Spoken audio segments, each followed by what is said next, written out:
questionamento.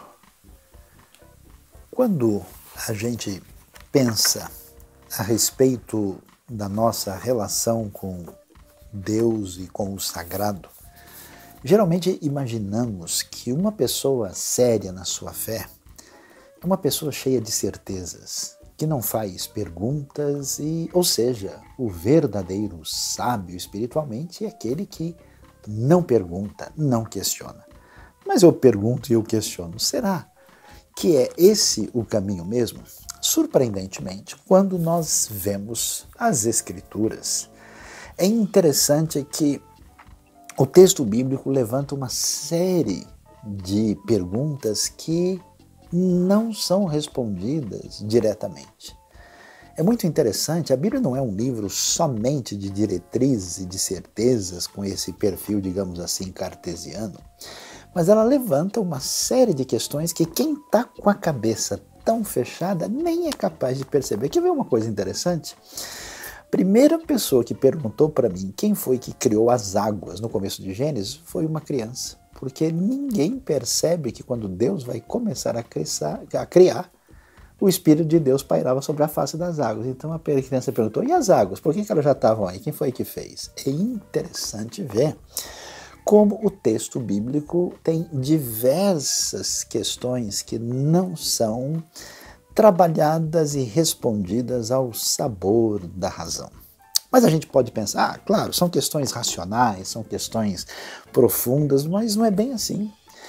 Quando a gente lê coisas como o livro de Jó, quando você lê o livro de Salmos, você tem o salmista, o nosso querido Jó, fazendo tanta pergunta complicada, e não é somente questão, digamos assim, de perfil mais técnico e racional, mas são questões existenciais, espirituais profundas que aparecem no texto bíblico e têm uma função absolutamente importante e significativa.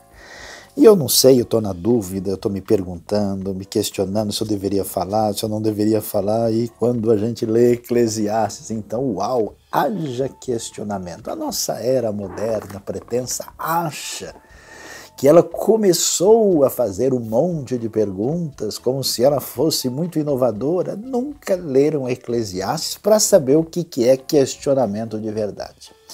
Por que é tão importante questionar? Primeiro, porque a gente admite a nossa limitação e a nossa finitude e cai a nossa máscara de pretenso conhecimento.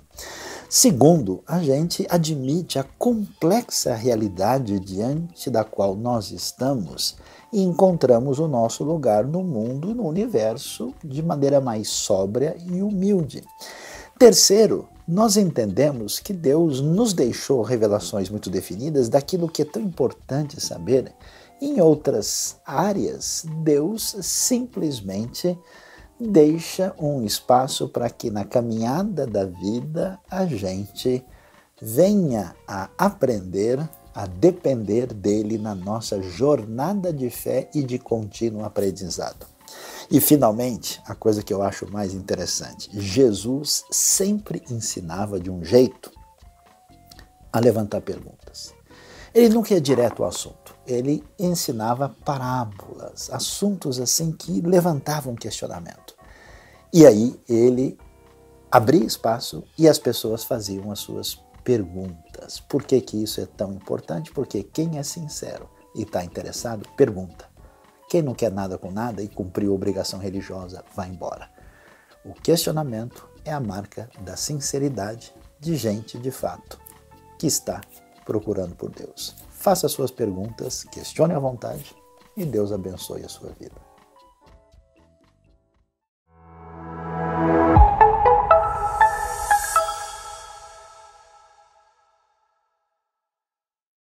Oi, gente linda. Sempre é uma alegria a gente estar junto para este momento de celebração, momento de adorar a Deus, momento de lembrar aquelas coisas que aconteceram durante a semana. Aquelas que são boas, aquelas que são ruins, mas sabendo que Deus não perdeu o controle. Então, venha com a gente, vamos adorar?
Atenção, neste domingo, dia 19 de março, nós não teremos nossa celebração presencial no WTC.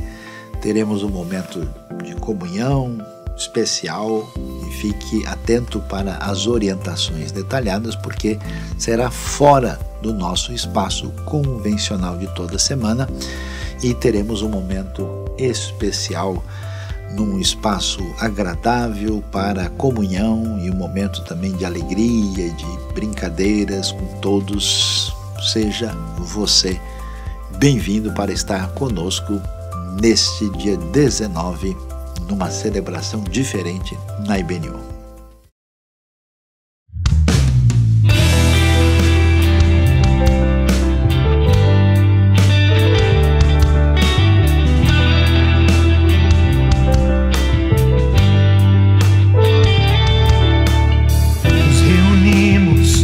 Só corpo e nos prostramos em humilhação, clamamos por tua graça e perdão.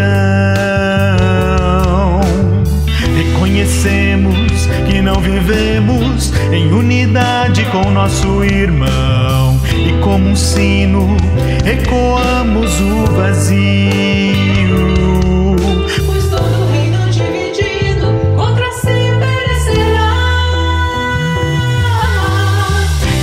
Somos de Cristo, cultivamos a unidade entre irmãos, deixando de lado as diferenças e segregação, para que o mundo creia que o Pai o enviou. Sejamos um no amor, oh, oh, oh. Sejamos um no amor.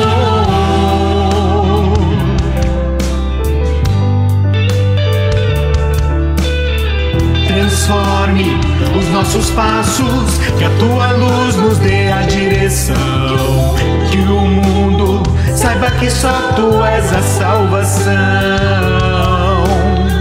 que venha o teu reino e cumpra em nós o teu querer, Senhor, esta é a nossa oração,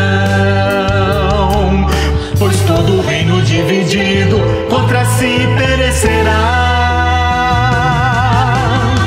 Se somos de Cristo, cultivamos a unidade entre irmãos, deixando de lado as diferenças e segregação, para que o mundo creia que o Pai o enviou. Sejamos um no amor, oh, oh, oh. Sejamos um no amor.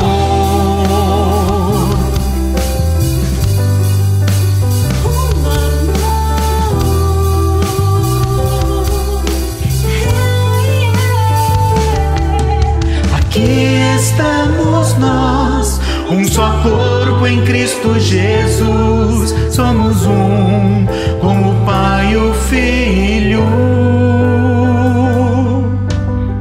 Se somos de Cristo, cultivamos a unidade entre irmãos, deixando de lado as diferenças e segregação, para que o mundo creia que o Pai o enviou. Sejamos um no amor, oh, oh, oh. Sejamos um no amor, oh, oh, oh.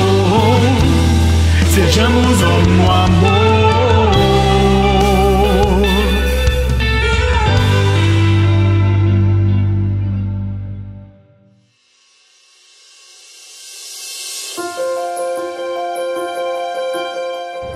Olá, povo da IBNU, como estão aí?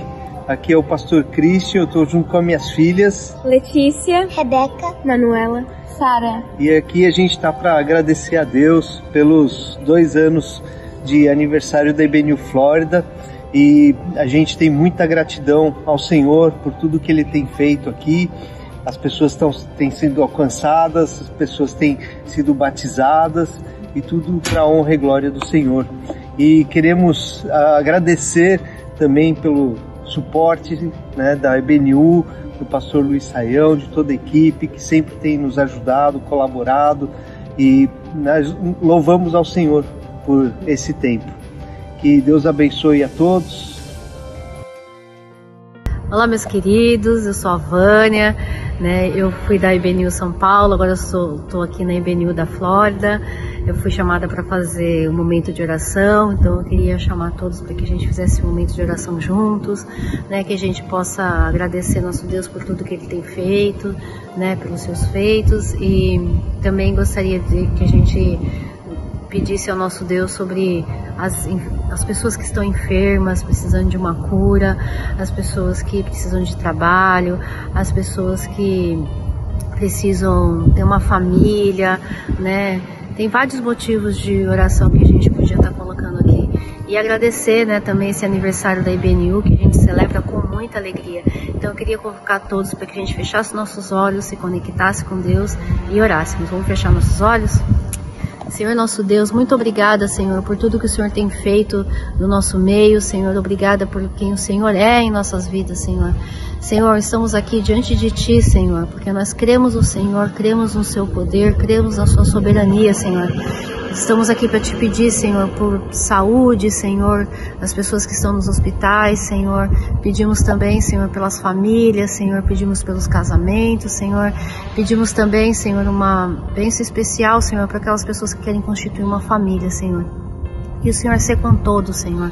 E mais alguns pedidos, Senhor, que eu possa não ter falado aqui, ou mais de alguma pessoa, Senhor, mas que essa pessoa que está aqui, Senhor, diante de Ti, orando aqui comigo, Senhor, o Senhor possa intervir, Senhor, o Senhor possa dar uma bênção especial, Senhor, e que ela possa entender, Senhor, e saber que veio de Ti, Senhor, para que o Seu nome seja glorificado e exaltado. E é em nome de Jesus que nos unimos aqui, Senhor, e oramos.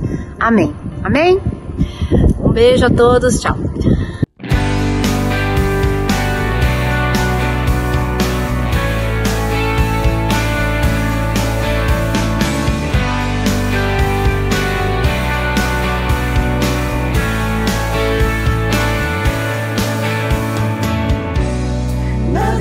Separar, mesmo se eu me abalar, teu amor não falha.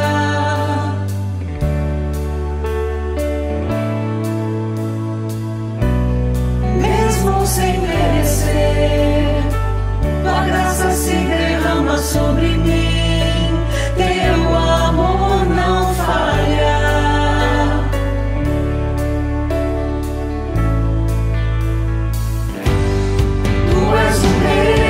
Pra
Chegou o momento quando vamos dirigir a nossa atenção para o entendimento da palavra de Deus neste momento especial, quando adoramos a Deus e agradecemos a sua mão sobre a nossa vida.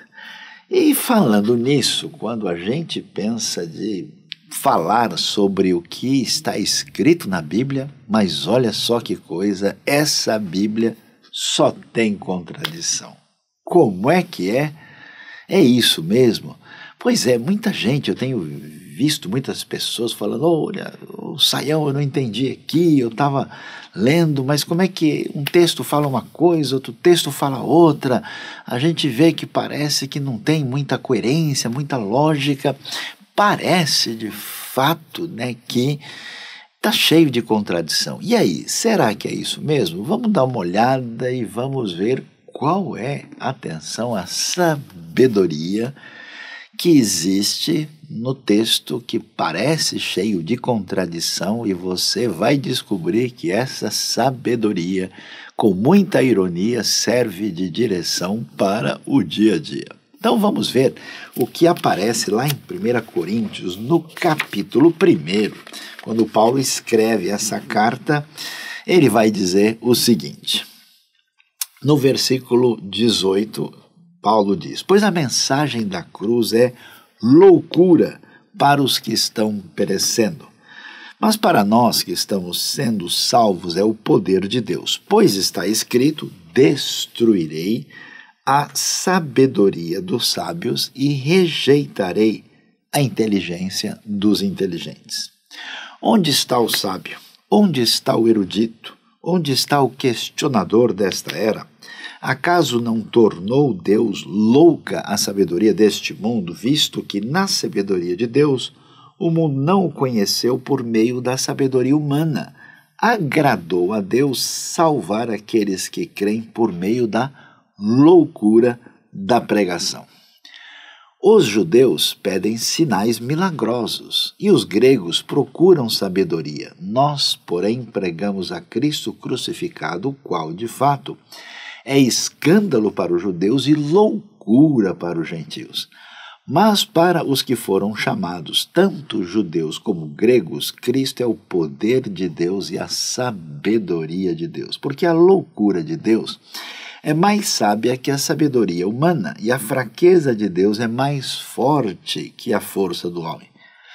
Irmãos, pensem no que vocês eram quando foram chamados. Poucos eram sábios segundo os padrões humanos, poucos eram poderosos, poucos eram de nobre nascimento, mas Deus escolheu o que para o mundo é loucura para envergonhar os sábios, e escolheu o que para o mundo é fraqueza para envergonhar o que é forte. Ele escolheu o que para o mundo é insignificante, desprezado, e o que nada é, para reduzir a nada o que é, a fim de que ninguém se vanglorie diante dele. É, porém, por iniciativa dele que vocês estão em Cristo Jesus, o qual se tornou sabedoria de Deus para nós, isto é, justiça, santidade e redenção, para que, como está escrito, quem se gloriar, glorie-se no Senhor. Eu mesmo, irmãos, quando estive entre vocês, não fui com discurso eloquente, nem com muita sabedoria para lhes proclamar o mistério de Deus, pois decidi nada saber entre vocês, a não ser Jesus Cristo e este crucificado. E foi com fraqueza, temor e com muito tremor que estive entre vocês. Minha mensagem, minha pregação não consistir em palavras persuasivas de sabedoria, mas consistir em demonstração do poder do Espírito, para que a fé que vocês têm não se baseasse na sabedoria humana, mas no poder de Deus. Uau! Que é isso? Que texto impressionante! Olhando para o que vemos aqui, nós vamos descobrir Paulo escrevendo essa carta para a igreja de Corinto. Corinto, uma cidade da Grécia, não muito longe de Atenas, uma cidade importante, né, que ficava ali num istmo, que tinha um espaço especial de transporte né, de mercadorias de um lado para o outro, nos dois mares ali, que nós temos, Mar Egeu, Mar Jônio, naquela região, e ali, então, dentro desse ambiente de cultura grega, Paulo tinha apresentado o Evangelho. Atos capítulo 18 dá os detalhes da visita de Paulo em Corinto, e agora ele escreve essa carta, muito provavelmente aí em torno do ano 55, e vai trazer orientação para essa nova comunidade na fé. E o que acontece? Nós estamos aqui nesse ambiente onde existe toda uma procura por algum tipo de sabedoria especial que tenta explicar a realidade e a experiência humana diante dessa realidade. E aí nós temos os dois lados aqui. Você tem, né, aqui Paulo menciona, por exemplo, o judeu, que além da questão dos milagres, tinha o famoso erudito, que era o estudioso que procurava explicar a palavra, a lei divina, a partir de um critério que tivesse uma certa relação de coerência diante de todos. E, claro, o mundo grego a gente sabe muito bem que era o famoso mundo da sabedoria, né? A Grécia é o lugar do pensamento de Aristóteles, de Platão, da maiêutica de Sócrates, dos grandes primeiros pensadores da história, né? Era exatamente nesse ambiente grego que surgiu, né, toda essa questão das diversas artes, inclusive a arte da persuasão, a retórica, que tem todo um desdobramento, além da Grécia, para o mundo romano, né? A gente tem aqui tudo isso, e de repente chega o Evangelho e vem trazer uma mensagem que tanto aqueles que viviam na tradição, vamos dizer, judaica religiosa, especialmente do ambiente farisaico, como diante desse mundo grego, vamos assim dizer, filosoficamente sofisticado, o pessoal dizia, peraí, esse negócio não faz sentido. E veja só que coisa, por incrível que pareça, no fundo, o pessoal tem razão. Não é que a Bíblia é cheia de contradição. Vamos ver como é que funciona isso? É curioso a gente observar que, se formos observar direitinho os relatos bíblicos, logo no começo da Bíblia, ele vai falar, por exemplo, que Deus, que é todo-poderoso, que é onisciente, que tem todo o poder do mundo, ele vai criar o mundo. É interessante que ele cria tudo, conforme Gênesis capítulo 1, em 7 dias. Quando a gente chega no capítulo 2, tem a frase logo no início do capítulo que vai dizer literalmente no hebraico, no dia em que o Senhor Deus criou os céus e a terra. Então a gente pergunta, peraí, mas foram 7 dias ou foi um dia? E a pergunta é, por que um Deus todo-poderoso precisa demorar 7 dias para criar o universo? Se aquele precisa de tempo, a criação vem meio devagar, ele precisa esperar, dar o tempo do relógio para a coisa funcionar. Ou seja, a gente começa a perceber que a nossa mentalidade, a nossa cabeça está preparada para ler o texto de um jeito, quando o texto, na verdade, está apontando para uma outra direção.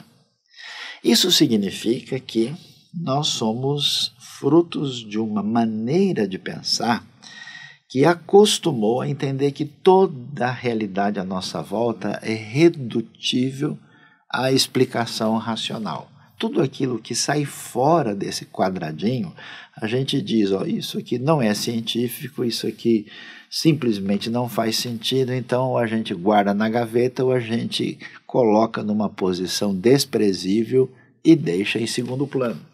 Por incrível que pareça, a própria trajetória do pensamento, a trajetória da história da filosofia, da cultura, até mesmo do mundo ocidental, depois de muito tempo começou a perceber e dizer, peraí, ó, não é bem assim que as coisas, né?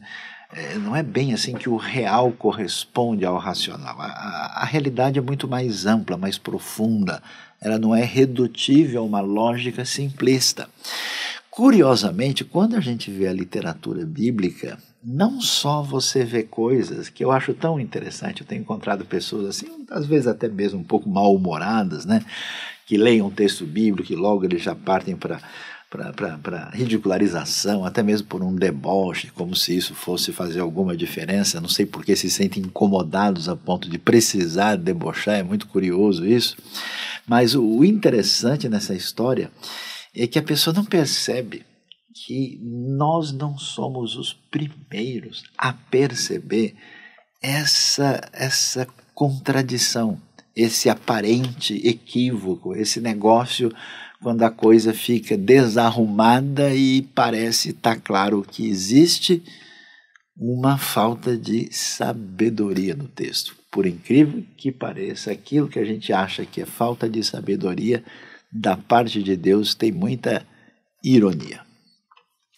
Para entender como isso funciona, a gente vai descobrir, por exemplo, no início da trajetória bíblica, quando Deus começa o seu projeto de redenção, ele vai chamar um indivíduo, Abraão, para sair da sua terra, do meio dos seus parentes, para a terra que Deus haveria de dar a ele e aos seus descendentes. E curiosamente, todo mundo ouve falar, não, Abraão, ele é o pai da fé, ele é um homem que creu em Deus, ele creu em Deus, isso, ele foi creditado como justiça. Pois é isso que aparece lá em Romanos 4, é isso que aparece em Gênesis 15, 6, mas quando você lê mesmo a história de Abraão, é muito interessante tudo o que acontece lá, porque Deus fala com Abraão e Deus promete para ele 3 coisas. Abraão, você vai ter bênção, eu estou lhe prometendo bênção, você vai ter terra e você vai ter descendência. Quando você lê o texto, você descobre o quê? Primeiro, Abraão não recebe bênção nenhuma. A bênção que ele recebe é carregar o sobrinho com ele, que vai arrumar uma confusão, vai dar um BO sem tamanho, e ele vai ter que dividir o espaço ali com o sobrinho, e vai ficar inclusive em desvantagem, e depois o sobrinho ainda acaba entrando numa espécie de guerra local, e o Abraão, desesperado, vai tentar salvar o Ló e a sua família, conforme o relato que aparece em Gênesis capítulo 14. Além disso, Deus diz para Abraão, você vai ter uma grande descendência, imagine só, a mulher dele não consegue ter filho, ela é estéril. E Deus diz, vou te dar terra. Chega lá na terra, está ocupada. E além da terra estar ocupada, a gente vai descobrir que Abraão tem que sair correndo para o Egito, porque houve fome na terra. Você percebe? Então assim, lendo o começo da história da redenção, tudo que Deus promete, fica claro que não vai chegar. Isso é proposital, isso é intencional. E Abraão, sendo grande homem de fé, com a sua esposa Sara, maravilhosos, eles viveram felizes para sempre. Como é que é a história? É interessantíssimo. Abraão tem tanta confiança em Deus que quando Deus vem falar com ele sobre a história da promessa, da aliança, Abraão diz, Deus, seguinte, ó, tem um rapaz aqui em casa, gente boa toda a vida, esse Eliezer de Damasco, ó, rapaz aí, ó, é de primeira, então vamos parar com essa conversa, né, que o senhor vai me dar isso, vai dar aquilo, porque você não está vendo aqui, Eliezer, ele será o meu herdeiro. E o curioso é que você esperaria que Deus dissesse, como assim, Abraão, você não acreditou na minha palavra? Deus responde de boa, e diz para Abraão, Abraão, olha, não sei se você lembra da nossa última conversa, né, você leu a minha mensagem, né, que eu mandei para você, fique sabendo que o descendente virá de você mesmo. Deus espera mais um bom tempo lá na frente, e quando tudo parece assim estar devidamente encaminhado, não só Abraão estava ressentido porque nada acontecia, agora é a vez da Sara ficar ressentida. Aí os dois entram em acordo e arrumam lá uma serva que trabalhava para Sara, chamada Agar, e aí eles têm um filho chamado Ismael, para tentar cumprir aquilo que Deus tinha falado por conta deles mesmos. E é curioso porque quando a gente chega e lê a história direitinho, a gente vai ver que depois de tudo, quando Deus fala, olha, lembra Abraão da promessa, ele diz, Senhor, tem o Ismael aqui, tal. Aí Deus diz, espera aí, vamos repetir a lição de novo, eu não falei que ia ser alguém conforme a promessa que eu tinha dado, e vocês arrumaram um jeito, um esquema aí, com esse lance de colocar Agar na jogada que não estava incluído.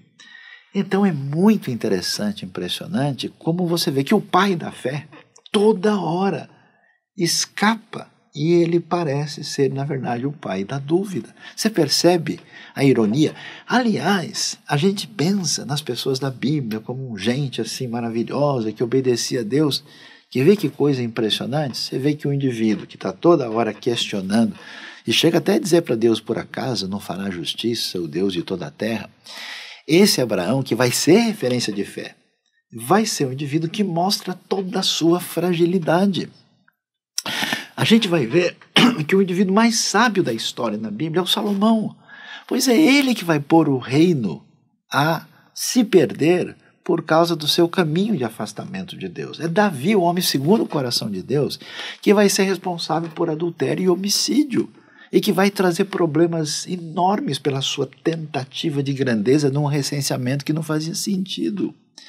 É exatamente Arão, aquele homem especial, o sumo sacerdote, que só ele podia entrar no Santo dos Santos uma vez por ano para fazer sacrifício em favor do próprio povo, no momento mais extraordinário da história de Israel, quando Deus está dando as tábuas da lei para seu irmão Moisés, e eles estão lá no meio do projeto da construção do tabernáculo. Arão, o homem sagrado, vai fazer o bezerro de ouro. Então você percebe que esses relatos bíblicos, eles apresentam para a gente uma coisa curiosa, que num certo sentido, no momento imediato, tem todo o sabor de contradição.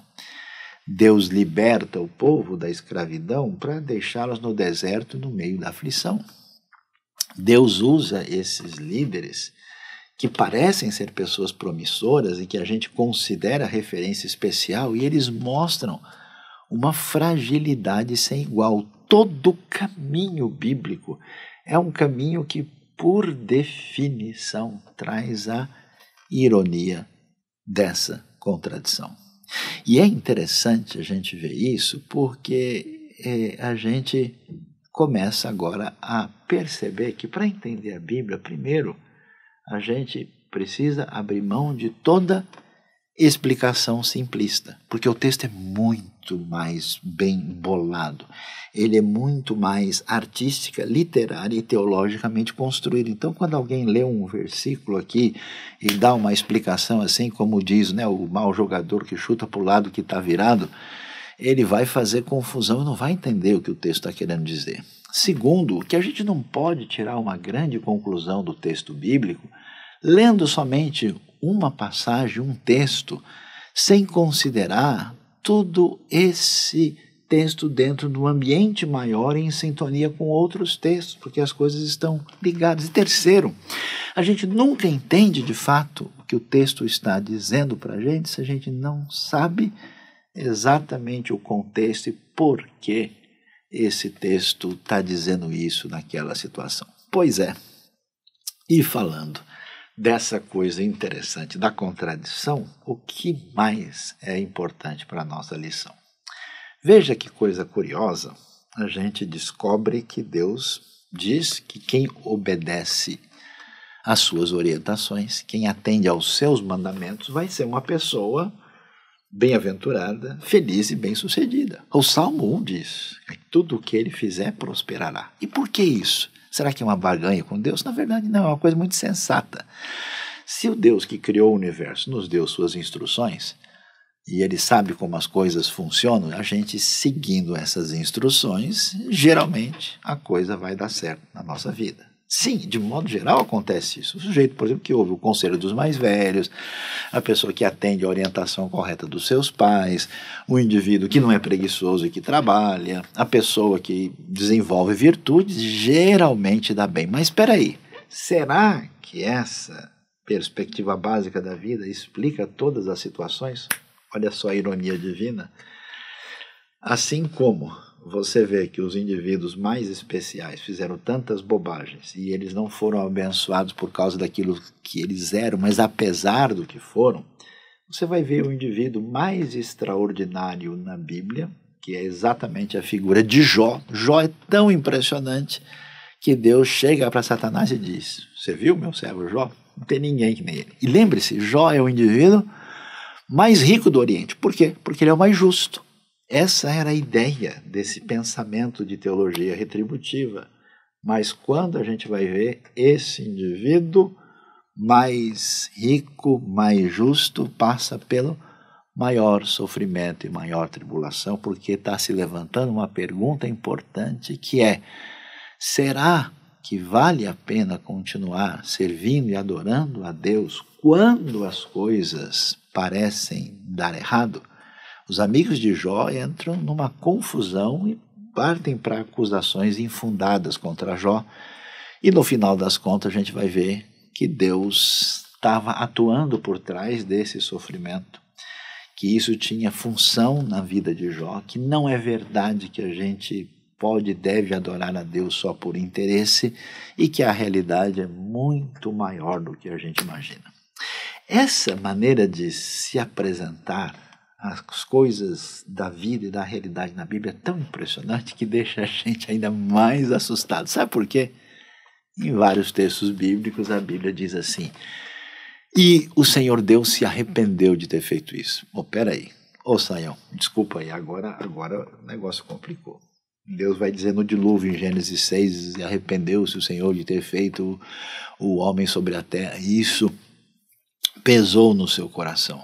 Depois, lá na frente, aliás, uma ironia muito doida, o profeta mais maluco, mais fora da curva, mais estranho, que é o Jonas, é ele que vai ter o privilégio de trazer o maior avivamento da história do Antigo Testamento, esse profeta Jonas lá na frente, e o Senhor se arrependeu do mal que haveria de trazer sobre Nínive e não trouxe. A mesma coisa que acontece em Êxodo também, diante do pecado do povo. Que história é essa de Deus se arrepender? O que a gente pensa? Adivinhe? Não tem explicação. Que dor eu tenho nessa contradição. Mas será que essa é a explicação?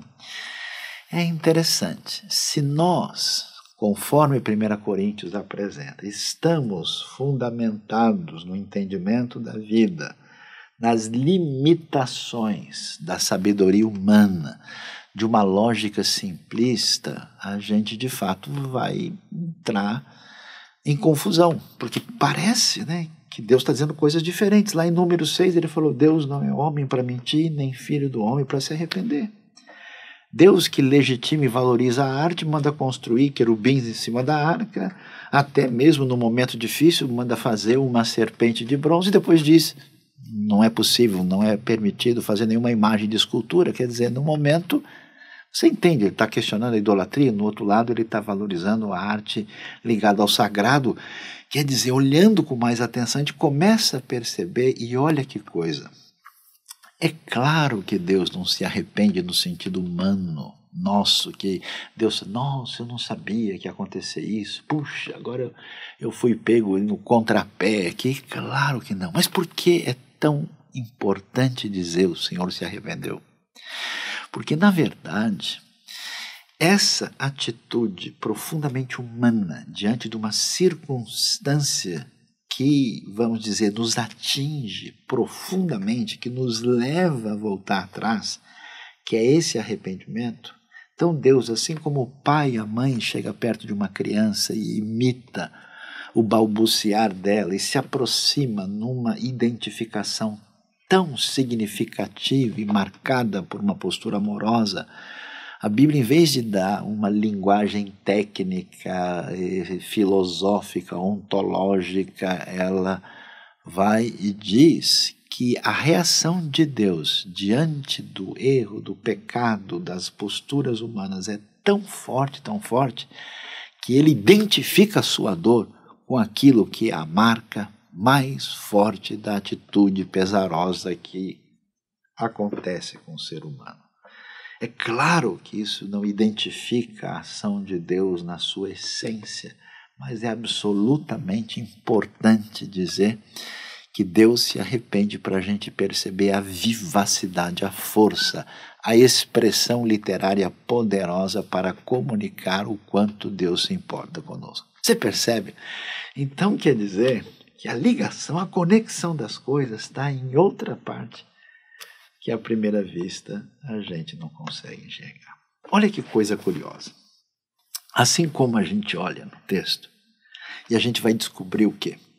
Que é verdade que muitas pessoas que a gente imagina que seriam as pessoas de grande prerrogativa, de primazia, de destaque especial, que essas pessoas promissoras, que elas iriam longe demais, como a gente viu o caso de Davi, de Salomão, de outros mais, a gente começa a perceber um caminho assim contraditório na Escritura, no sentido de que tudo aquilo que parecia muito promissor, a gente vê que não vai dar tão certo assim como a sabedoria grega e a erudição hebraica, a gente descobre que aquilo que você jamais imaginaria, que não teria chance nenhuma, essas coisas ganham um espaço especial nessa santa loucura divina, nesse caminho de chamada contradição, que na verdade é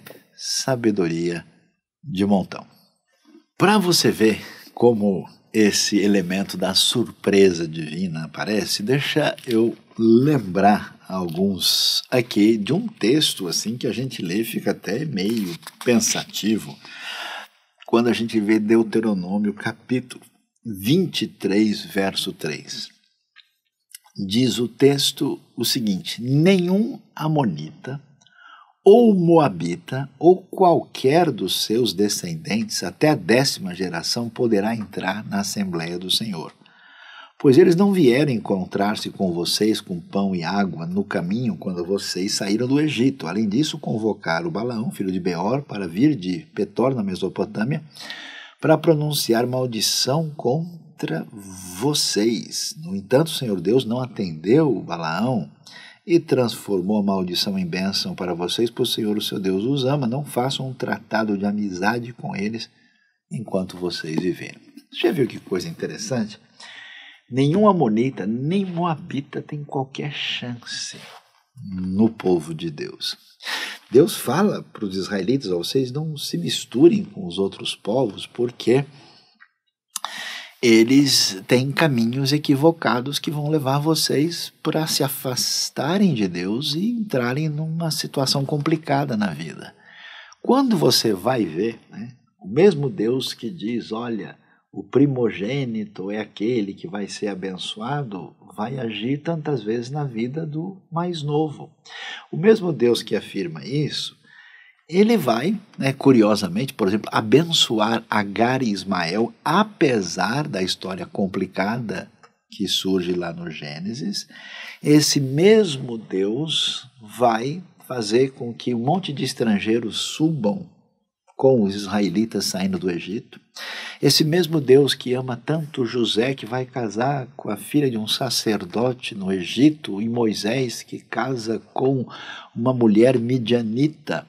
A gente começa a perceber uma série de pessoas que não tem nada a ver com a comunidade de Israel propriamente dita, e talvez a coisa mais curiosa de tudo é lembrar do relato bíblico de Ruth, a moabita. Você percebe? Nenhum moabita tem chance. Então, imaginem a visão, a história bíblica, lembrando de Boaz, que vai para a terra de Moabe por uma circunstância de fome. Ele morrem os filhos, e vem a sua esposa com a sua nora moabita, viúva, quer dizer, alguém que parece não ter tido a bênção de Deus na família, alguém que está vindo do povo que não tem qualquer relação com a fé israelita. Aliás, havia até sacrifício humano entre eles.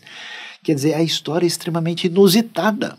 Curiosamente, ela vai fazer parte de uma maneira extraordinária de um casamento com Boaz que parece não fazer sentido para quem está vendo. É a santa contradição da sabedoria de Deus em ação, para se tornar a ancestral do rei Davi e, no final das contas, da linhagem messiânica que chega a Cristo Jesus, o Senhor. Então a gente começa a perceber que o caminho da ação divina, ela não pode ser vista de maneira simplista, ela não pode desconsiderar o relato na sua explicação mais ampla, e ela tem segredos, e tantas vezes você vê nessa sabedoria ou uma pitada daquilo que a gente pode chamar de divina ironia. E, num certo sentido, essa ironia aparece mais forte quando a gente lê esse texto de 1 Coríntios. Por quê? Porque, veja bem, pessoal, vamos conversar sério. Nós estamos num momento em que todo mundo assim está no ápice. Né? Então, o pensamento grego, né, a expressão máxima da filosofia, até hoje essa filosofia grega é respeitada no mundo todo e influencia as diversas escolas de pensamento.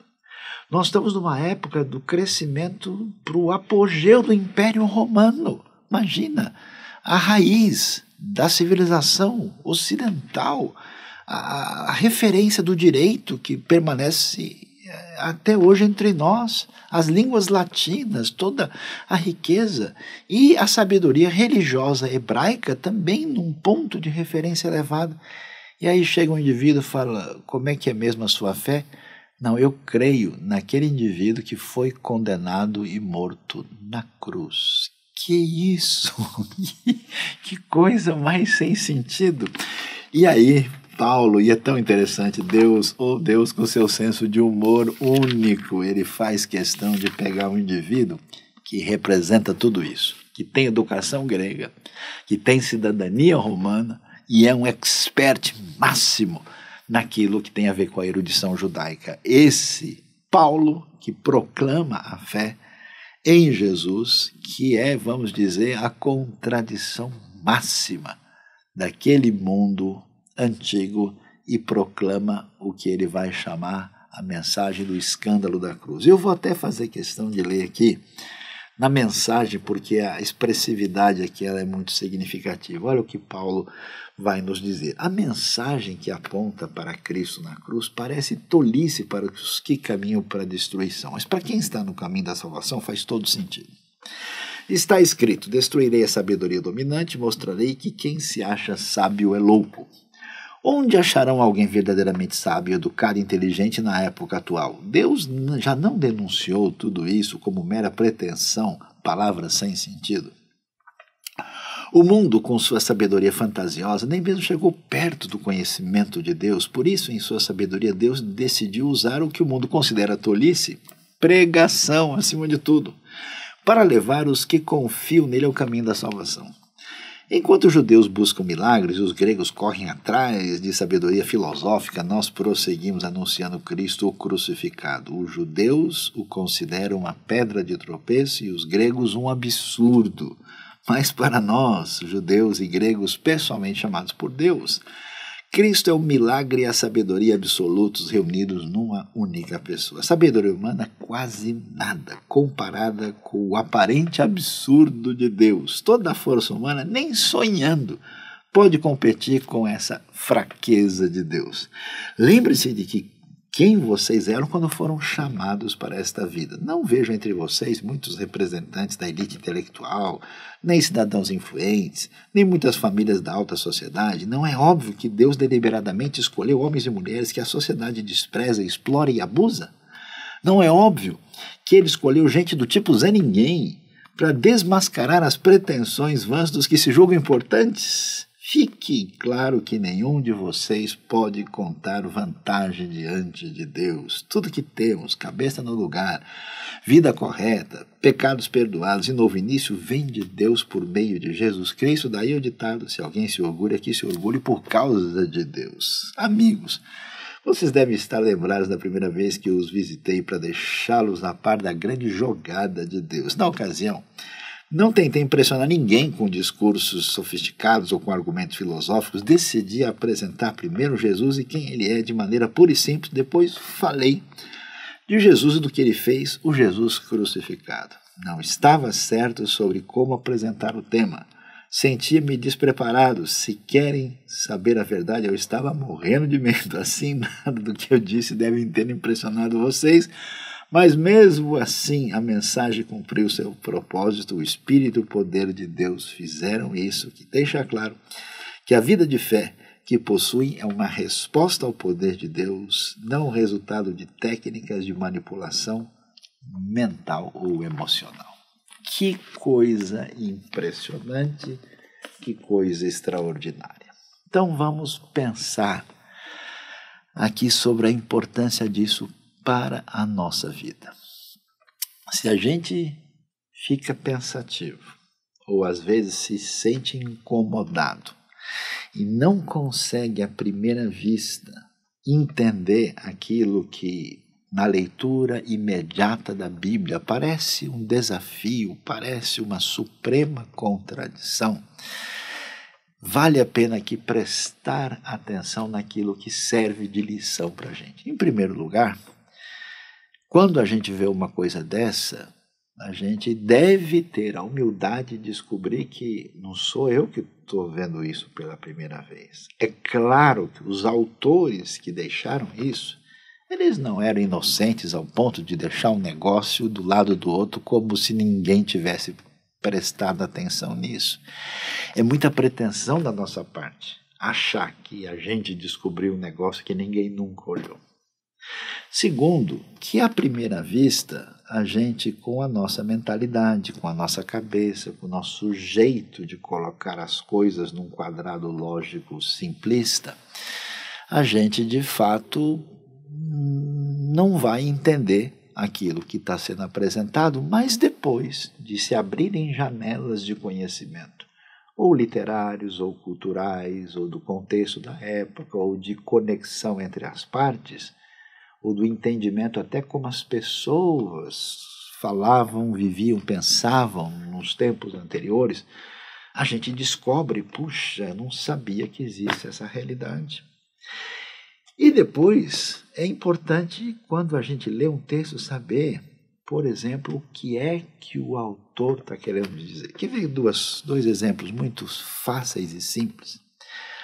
Há um tempo atrás, alguns estudiosos foram ler os livros de crônicas e eles leram e ficaram incomodados. Falaram, puxa, mas lá nos livros de Samuel e Reis, a gente tem tanta coisa que no livro de crônicas não foi apresentado que deve ter uma razão para isso. E aí eles fizeram a seguinte acusação. Não, que o pessoal que escreveu crônicas estava ligado à casa de Davi, a essa herança, né, que vinha de Judá, que tudo aquilo que era negativo sobre Davi e Salomão, eles resolveram esconder e só contaram a parte boa. Por que pensaram assim? Porque pensaram com preconceito, com raciocínio puramente político e econômico. Quando você vai entender o que acontece em crônicas, o que houve?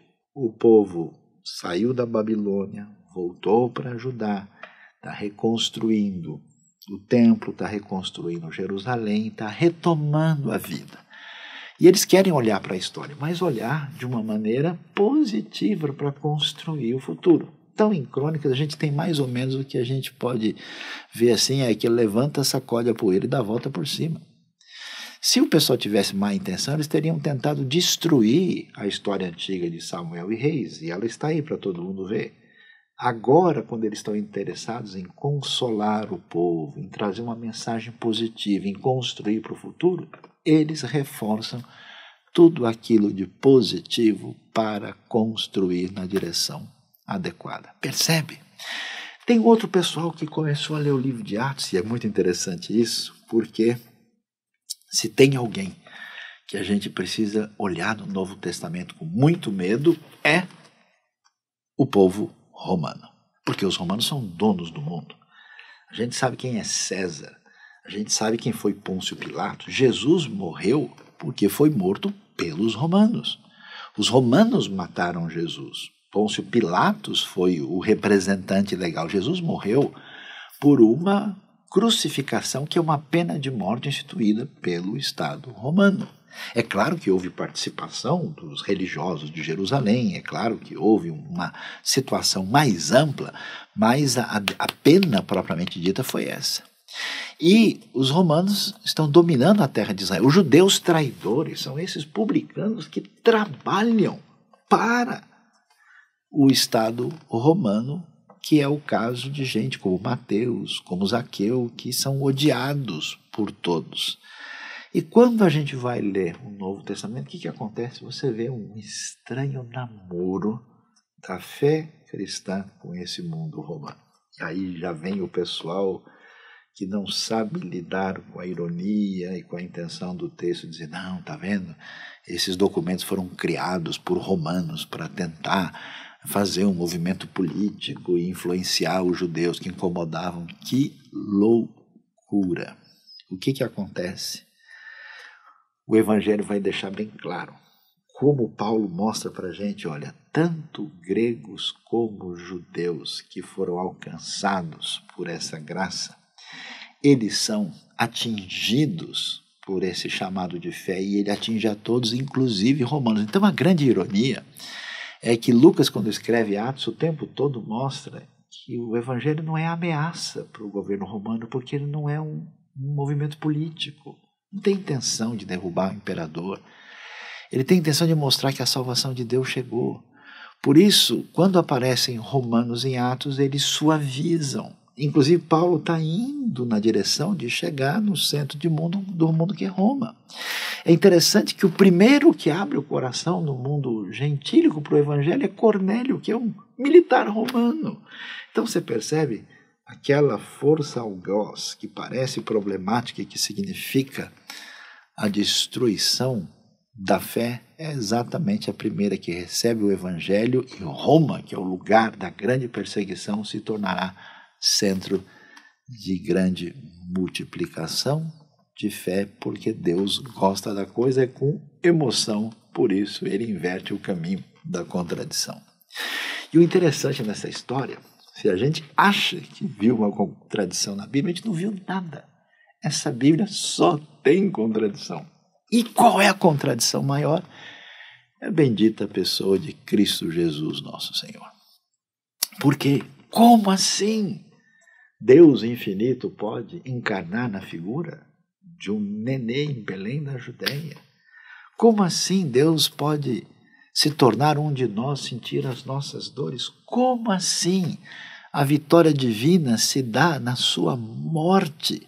E morte diante de um império perverso, mau, pagão, como é o caso do Império Romano. E como assim nossa grande referência é um crucificado tratado como bandido pelo Império Romano, que disse coisas absurdas do ponto: amem os seus inimigos, orem por aqueles que perseguem vocês. Por isso a minha palavra para você é: se você quer receber esta mensagem com seu poder fenomenal, você precisa deixar de ser normal.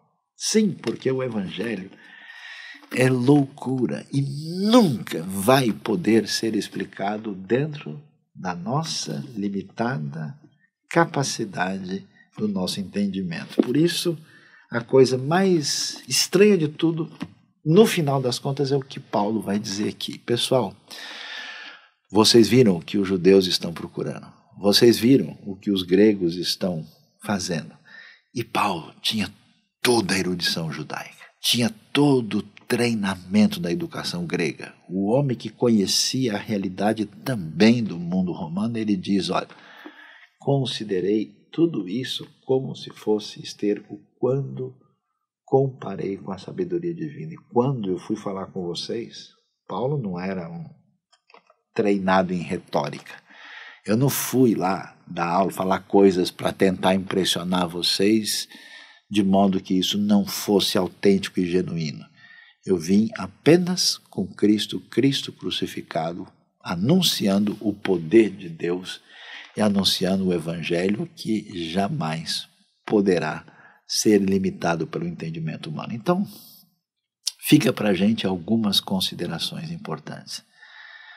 Tome cuidado, preste atenção e veja de novo quando você achar difícil demais entender um texto que você não tem condições de avaliá-lo completamente. Segundo, não se leve tão a sério. A sua cabeça é pequena demais para entender o mundo e carregar todos os fardos e conseguir ter uma explicação completa sobre essa realidade. Você não está com essa bola toda até hoje. Nem a ciência, nem a filosofia, com todos os esforços, são capazes de dar conta da realidade. Terceiro, quando você olhar para o bom senso mais básico da realidade, você vê na vida das pessoas que são atingidas pela mensagem que elas recebem. Então veja bem a vida de uma pessoa que alcançou o Evangelho. Mesmo que você não entenda o que está acontecendo, por que essa pessoa mudou? Por que existe uma mudança? Por que uma pessoa que perdeu o sentido da vida, que queria tirar a vida, de repente encontra alguma coisa que é a maior contradição possível? Quem você não imaginava nada agora parece ter tudo. E por que tanta gente que parece ter tudo no fim não tem nada? Existe algo poderoso, inexplicável, além da nossa compreensão naquilo que é a expressão da fé que aparece no Evangelho de Cristo. E finalmente, para você que serve a Cristo e que segue o Evangelho, não se incomode, nem procure desesperadamente defender a Deus como se Ele precisasse da sua ajuda e você ter que ajudá-lo racionalmente porque ele vai ficar em má situação. Não se incomode, nem com deboche, nem com agressão, porque fique sabendo que as pessoas fazem isso pelo incômodo que atinge a sua vida.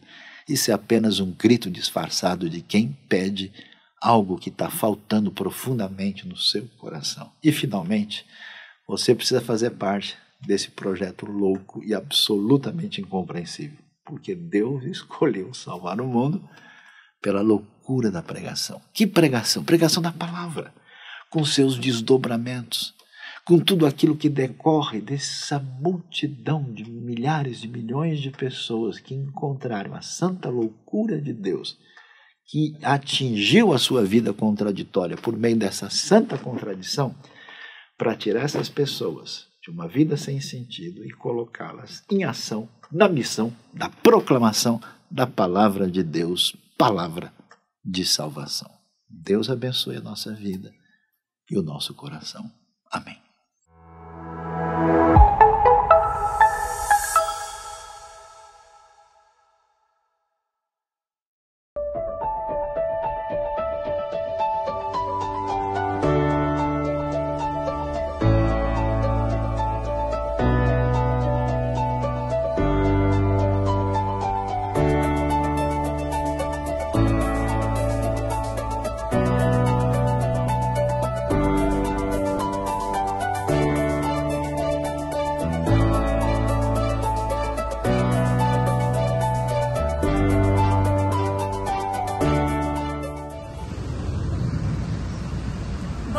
Pessoal, a gente está aqui no espaço do nosso novo lugar e eu vou mostrar para vocês tudo que a gente está planejando no nosso projeto para ficar cada vez mais... Eu vou levar vocês para conhecer o nosso espaço multiuso. Essa é a entrada aqui na Damasceno Vieira. A nossa rua Tianguá é aquela de lá. A gente fica nesse terreno aqui na esquina e a gente vai ter um espaço de lazer multiuso aqui. Nós vamos ter uma quadra, um estacionamento e todos os nossos acessos para um café, para um espaço coworking que a gente vai ter, para o nosso templo e para as salas das crianças e dos adolescentes lá por trás. Vou contar com a criatividade de vocês, para vocês vislumbrarem comigo o que a gente vai fazer aqui. A gente vai fazer um bulevar, um jardim gostoso para vocês virem durante a semana, depois das nossas celebrações. E a gente vai usar este espaço aqui para a gente fazer um local bem gostoso para a gente ficar. E agora eu vou mostrar para vocês onde vai ser o nosso café com a área de coworking. Aqui a gente vai fazer um espaço que vai funcionar durante toda a semana e também nos dias da celebração, com um café delicioso. E ali a gente vai fazer uma área para você que fica de home office, quer trabalhar fora durante a semana, um ambiente diferente, vem aqui para o nosso lugar, que a gente vai fazer um espaço especial para você trabalhar ali. Bom, pessoal, nós estamos aqui no nosso novo espaço, no espaço que a IBNU está preparando para as nossas reuniões. Nós temos o salão principal aqui. Vamos ter algumas mudanças nesse cenário de fundo aqui, as duas janelas que vocês veem. Uma vai ser o nosso novo estúdio de gravação dos eventos da IBNU e da IBNU Online também. Do outro lado, nossa parte administrativa. Nós vamos ter aqui embaixo cozinha, vamos ter banheiros, vamos ter a sala das crianças do outro lado. Esse espaço vai ser preparado para receber todos vocês aqui e contamos com a contribuição de todo mundo para a gente conseguir ver o projeto avançar.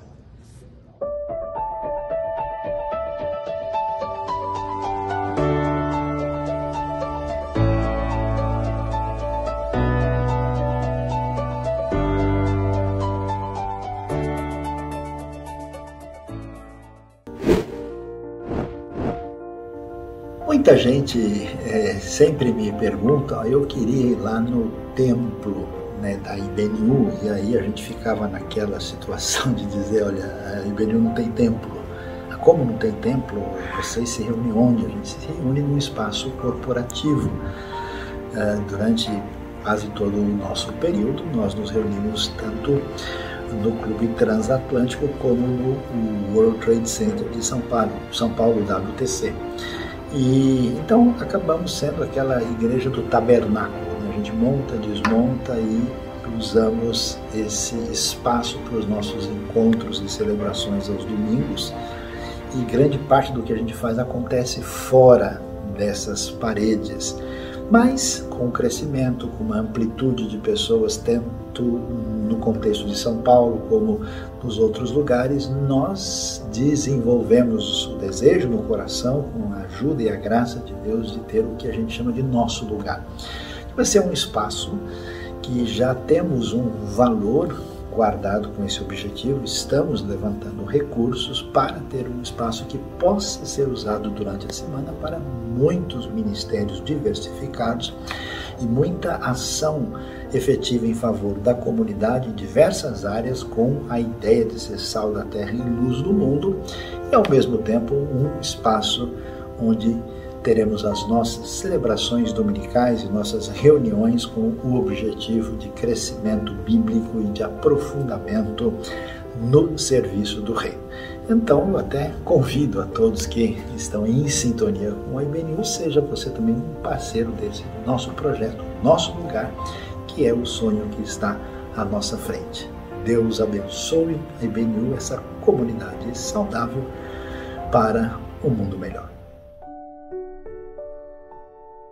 Olá a todos, estamos aqui para entregar por Senhor parte daquilo que o Senhor tem nos dado. Primeiro, o nosso louvor, a nossa adoração, a nossa gratidão e os nossos recursos. Vocês sabem que a gente está com um novo lugar? Acho que sim, todos têm acompanhado, né? Eu sou engenheira, estou responsável aí pela obra e tenho acompanhado no dia a dia tudo que tem sido feito, e todos sabem assim que é um desafio grande. Cada dia uma novidade, a gente sabe que mexeu na obra, quebrou aqui, tem que arrumar ali, então a gente sabe que é bem complicado, né? Mas a gente sabe que acima de tudo, o Senhor tem dirigido, é o desejo do coração do Senhor, primeiro que nasceu no coração do Senhor, que a IBNU tivesse o seu lugar, para que a gente pudesse estar atendendo a comunidade, para que a gente possa exercer aquilo que o Senhor tem pedido para nós, que é servir. E a gente está com o coração neste novo empreendimento, de poder estar perto das pessoas a cada dia, poder ajudá-las, e isso já tem feito uma diferença muito grande no todo o entorno, né, do nosso lugar, da IBNU, para onde a gente está indo. E tem sido grande bênção, assim, quem tem acompanhado, quem tem a possibilidade de estar perto, já sabe que muita coisa ali tem acontecido, e a gente sabe que o coração do Senhor está naquele lugar, assim como o nosso. Então, eu queria desafiá-los a poder estar ajudando, estar contribuindo para que o reino se amplie. Na verdade é isso, a gente cumpre a missão aonde Deus está nos colocando. E vocês sabem, o desafio é muito grande, mas a gente conta com todos, porque eu tenho certeza que todos têm essa vontade de ter um espaço, um lugar que a gente possa estar servindo ao Senhor. Então vamos estar orando, que o Senhor abençoe muito a sua vida e que em breve nós possamos estar todos juntos no novo espaço que o Senhor tem reservado para nós. Amém? Vamos orar? Senhor nosso Deus, nós entregamos a Ti, Pai, os nossos recursos, o nosso louvor, a nossa oração e a nossa gratidão, Pai, de poder estar participando do Teu projeto que o Senhor tem conduzido de maneira tão maravilhosa, Pai. Os desafios são grandes, a cada dia, Senhor, uma surpresa, mas o Senhor não é um Deus que é pego de surpresa. O Senhor sabe de todas as coisas, o Senhor nos conduz, nos dirige, e nós temos a plena convicção, Pai, que o coração do Senhor está naquele lugar antes mesmo do nosso. Por isso eu te peço, Senhor, que o Senhor abençoe, que o Senhor nos ajude a levantar recursos, que o Senhor abençoe a cada um que está nos ouvindo agora, que tem o coração voltado, Senhor, para a tua missão, que o Senhor possa, Senhor, dar recurso e que o Senhor, Pai, faça expandir, Pai, a cada dia tudo que a IBNU tem feito, não somente no espaço que a gente está trabalhando, mas em todos os ministérios, em tudo que a IBNU contribui, que o Senhor possa, Pai, estar pondo a sua mão, levantando recursos, e que o Senhor abençoe a cada um, Pai, que está contribuindo neste momento, e que o Senhor possa também, Pai, abençoar aqueles que por algum motivo não possam estar contribuindo, mas de igual forma, Pai, que o Senhor possa estar colocando a tua mão de poder, abrindo portas de emprego, e que a gente possa, Pai, ter o privilégio de poder estar participando da tua obra, da forma que o Senhor quer, conforme o Senhor coloque no nosso coração, no coração de cada um, Pai. Eu te louvo e te agradeço, em nome de Jesus. Amém.